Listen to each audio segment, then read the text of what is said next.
Hey everyone, welcome to the Hair Transplant channel. My name is Joe Tillman and you're watching the official YouTube channel for hairtransplantmentor.com.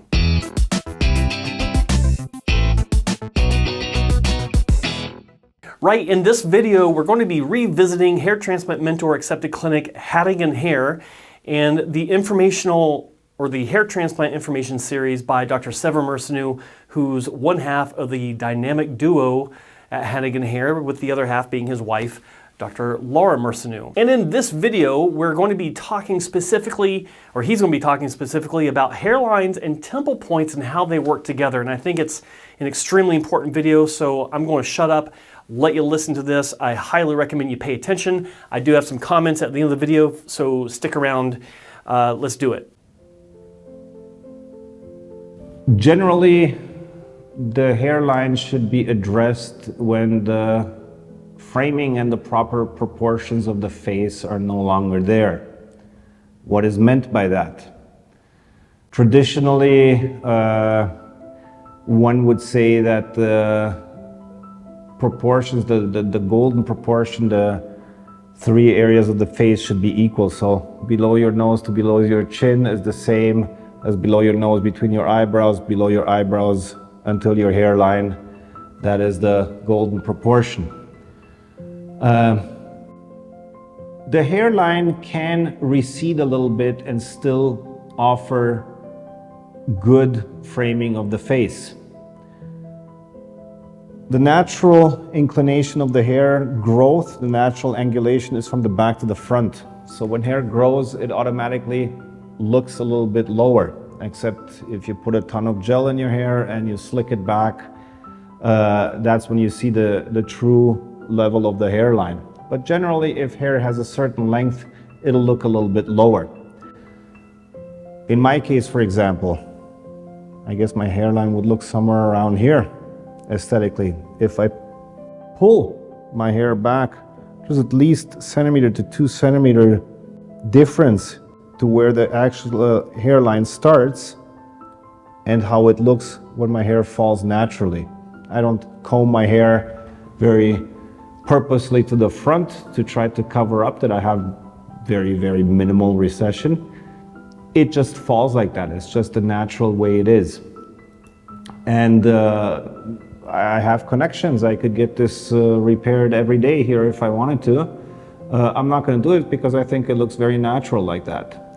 Also, the fact that my recession is completely asymmetrical. So the right side is a lot more advanced than the left side.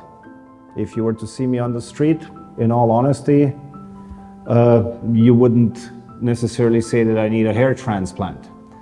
So slight imperfections, small recessions are not an issue. It is an issue, however, if these lateral recessions go very deep and if this island of hair in the middle is very thin, very narrow. Then we can talk about maybe doing some corrective work. It also depends if this island in the middle also starts to thin out. Usually the way that these lateral recessions progress is not just the top part, but it's also the lateral hairline that goes back, and you have this sort of building of a golf, and the French patients call it le golf latéral, the lateral golf. Just addressing this top area will solve a lot of the problem, but if the lateral hairline is recessed a lot, just lowering this will not produce a very harmonious result. The lateral hairline with the superior hairline have to be in harmony.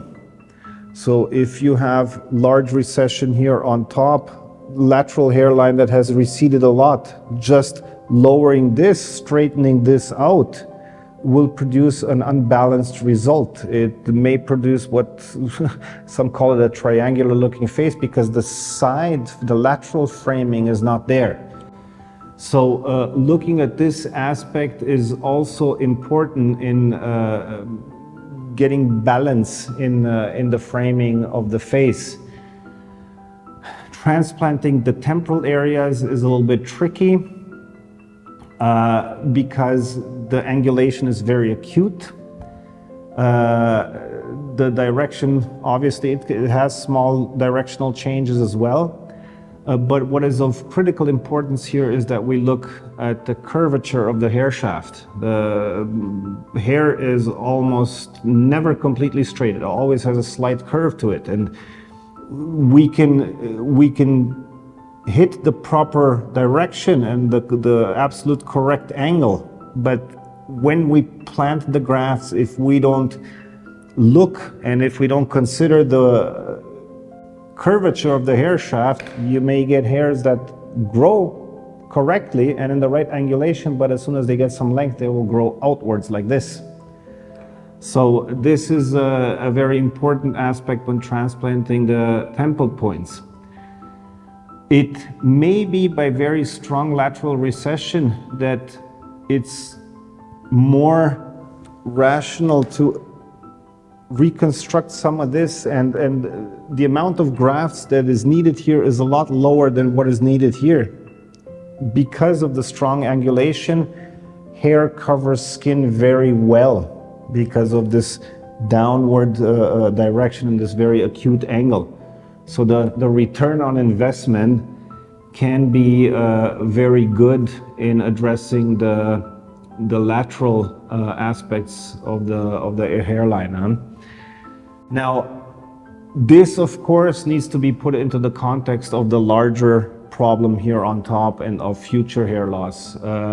It can be risky transplanting the sides because the lateral hairline may continue to recede, in which case one is left with a floating island of hair and an opening gap behind it, which basically forces the patient into another session to fill in the gaps. It has to be considered very carefully, but if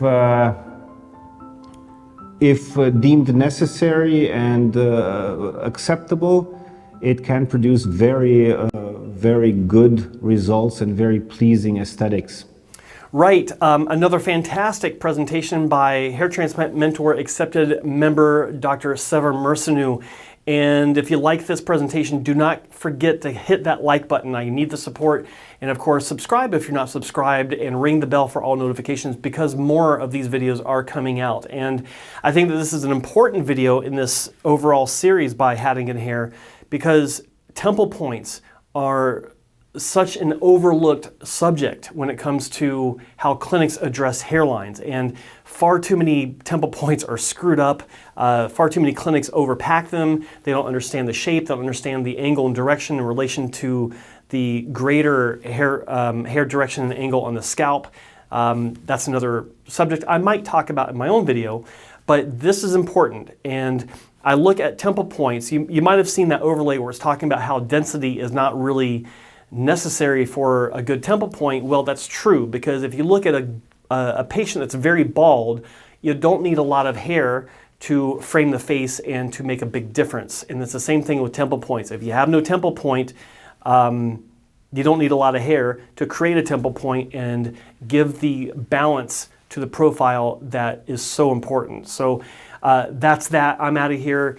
Like the video if you liked it, found it informative. Don't forget to subscribe, ring the bell for notifications, and there are more videos coming out very soon. Thanks for watching.